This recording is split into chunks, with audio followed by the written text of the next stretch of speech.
It's another edition of Time About the Movies. Today we're taking a look at the films of October 25th, 2002. We've got 5 movies to look at today, so let's not waste any more time. Let's just go ahead and jump on in, and we'll start off with the biggest new release of the weekend, which is Jackass the Movie.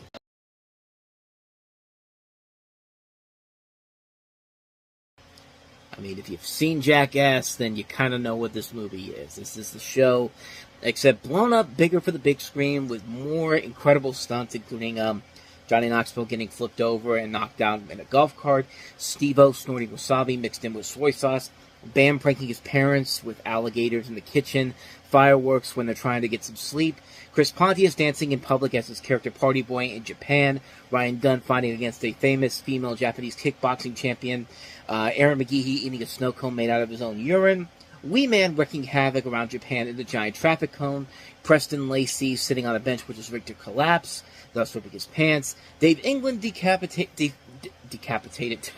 defecating into a display toy at a hardware store after uncontrollably defecating in his pants in a van.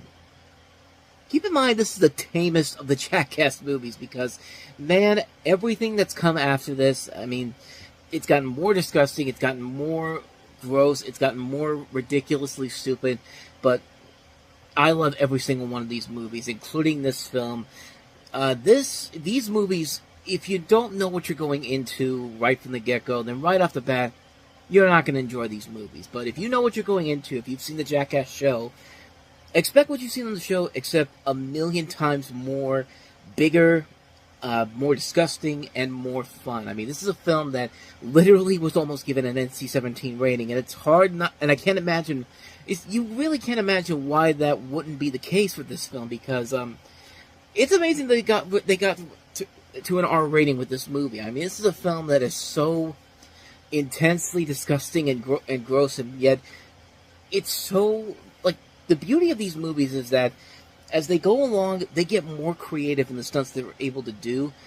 But in a movie like this, where the stunts are so simple and so gross and so disgusting at times, but you just go along for the ride because this is exactly what you expect when you go into a Jackass movie. And like I said, with every single movie, the stunts get bigger, the stunts get more exponentially huger, intenser, you know.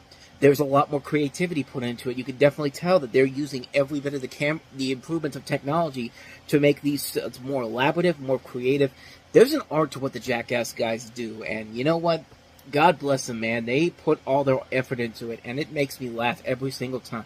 Like, every time there's a Jackass movie, I go into it right from the get-go, expecting to have a good time, and I usually have a very good time with it. I think the only time I've gone into a Jackass movie where it hasn't been great was when it was not labeled as a Jackass movie, and yet it has several people from Jackass in it. Stuff you like, you know, Bad Trip, or most notably, Action Point, which is a film that is still was very high on my list of the worst movies of 2018, which was a film that was trying to do what Bad Grandpa did, except Bad Grandpa did it funnier.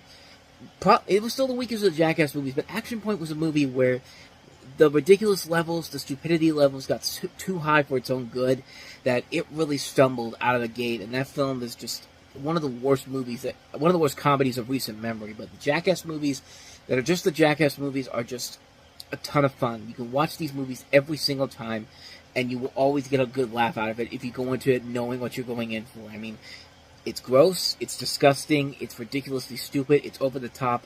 I loved every single moment of it. I love every single moment of these movies. What more do I gotta say? It's Jackass the movie. If you don't like if you don't like the TV show, if you don't know what you're going into, if you're one of those people that just can't stand gross out humor that can be funny, probably avoid this movie. But if you are one of those people that knows what you're going into, you can have a good time with this film. I know I certainly do every single time I watch these films. So that is Jackass the movie. Let's go ahead and move on to our next film, and that is Ghost Ship.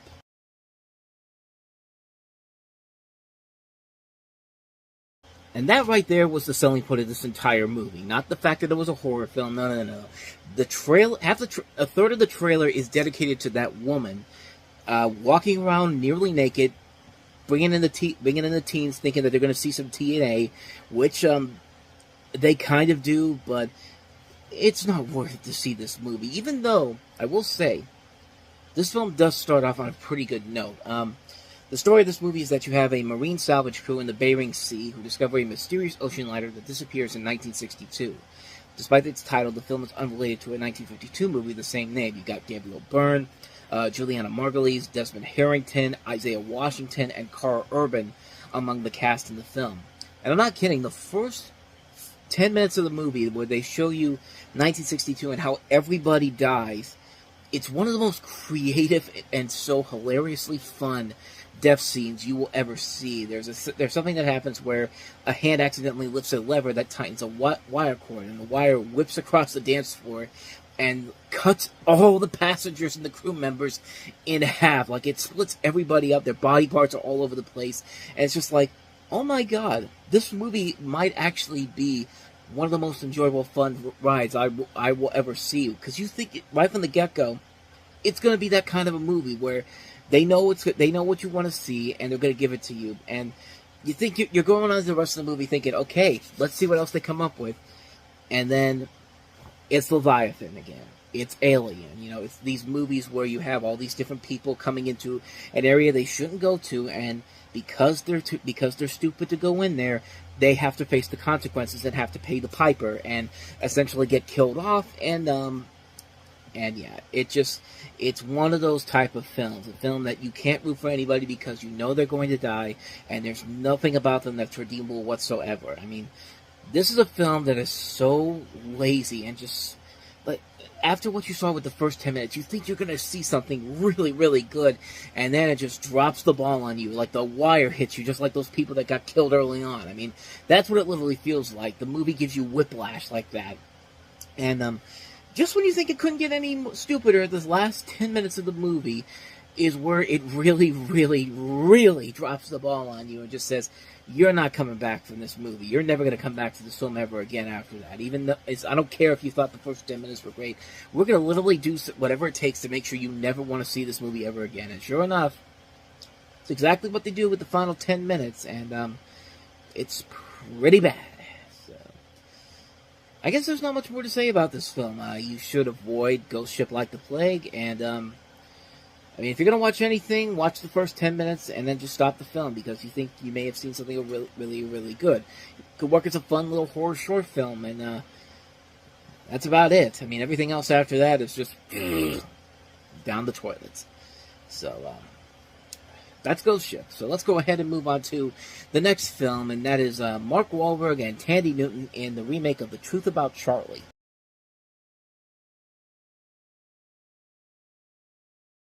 So Tandy Newton plays a young woman in Paris who's about to divorce her husband when she discovers he's dead and all their money is gone.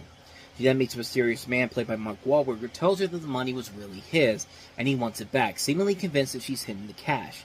Meanwhile, more people end up dead. And this is Jonathan Demme's follow-up to Beloved, his first film in 4 years, and this is a remake, of course, of the 1963 movie Charade, which is also an homage to Francois Truffaut's Shoot the Piano Player, and it closely mirrors the original plot of the film, so much so that Jonathan Demme actually had to said that they had to credit the original writer of Charlie, Peter Stone, as one of the aliases Grant's characters uses in the film. And the name's Mark Wahlberg's character actually uses a different name, Joshua Peters.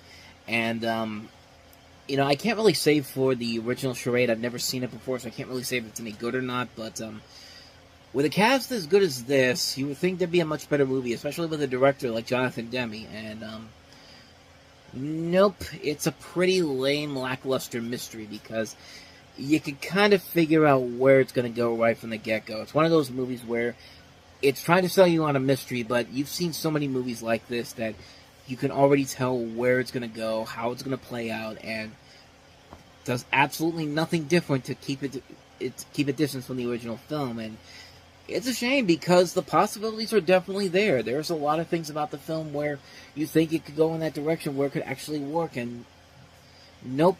But you expect so much. You expect so much more. I mean, Tandy Newton deserves to be in better films than this. I mean, she's been in so many movies where she really is underplayed in a lot of films. Like in Mission Impossible 2, she's just the female love interest for Tom Cruise and never shows up again in any other movies. I mean, she's been in stuff like Beloved, which was not that great of a film overall, and like she's been in so many movies where her talent is definitely much better than the material given to her.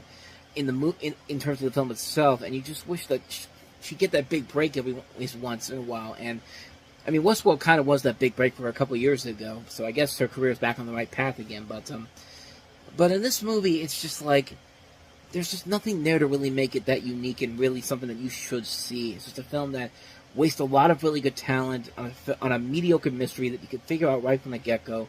And that's really the biggest flaw of the film, is that the mystery is not that interesting whatsoever. Once you put the pieces together, you figure out what it is right from the get-go, and it's just like the point of the whole movie becomes absolutely worthless when it's all said and done.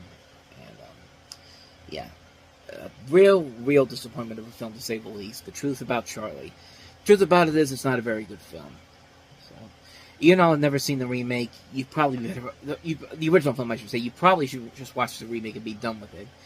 So, let's go ahead and actually get into some good stuff now. Let's go to Salma Hayek as Frida.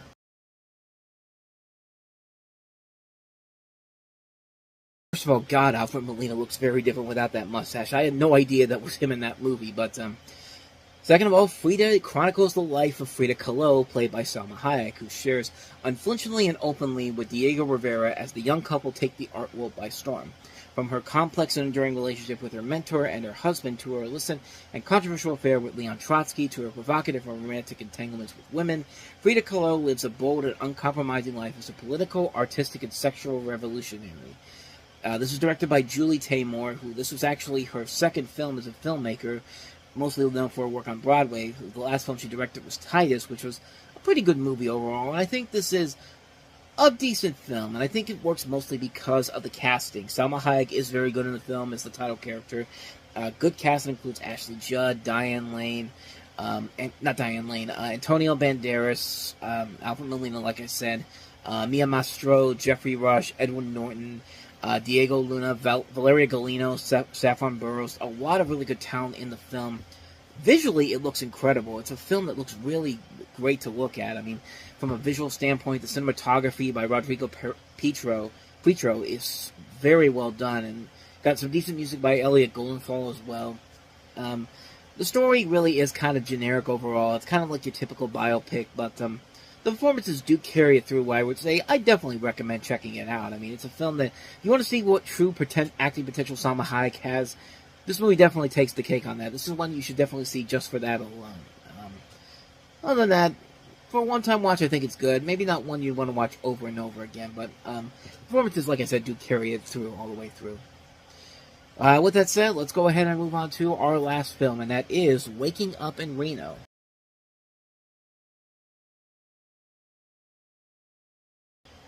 So you've got Billy Bob Thornton, Patrick Swayze, Natasha Richardson, and Charlize Theron as two redneck couples, who take a road trip from Little Rock to Reno to see a monster truck rally, and of course, chaos and hilarity ensues. And in addition to them, you also have some Penelope Cruz also in the film as well.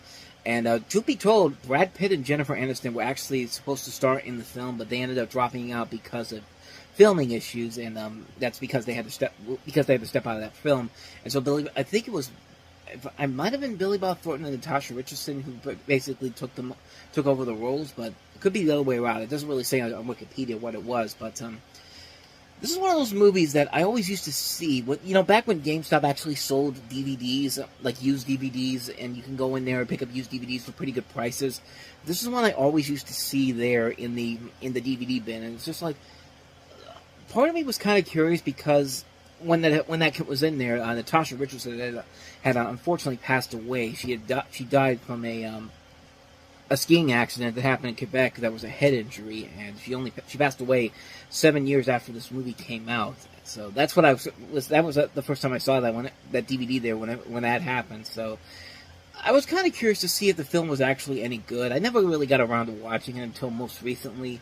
And it's one of those movies where my interest was kind of piqued on it, but then when you watch the film, it's just kind of like, yeah, starting to see why this film was not a big hit when it came out. It's a film that's been largely forgotten because it really is not a good film.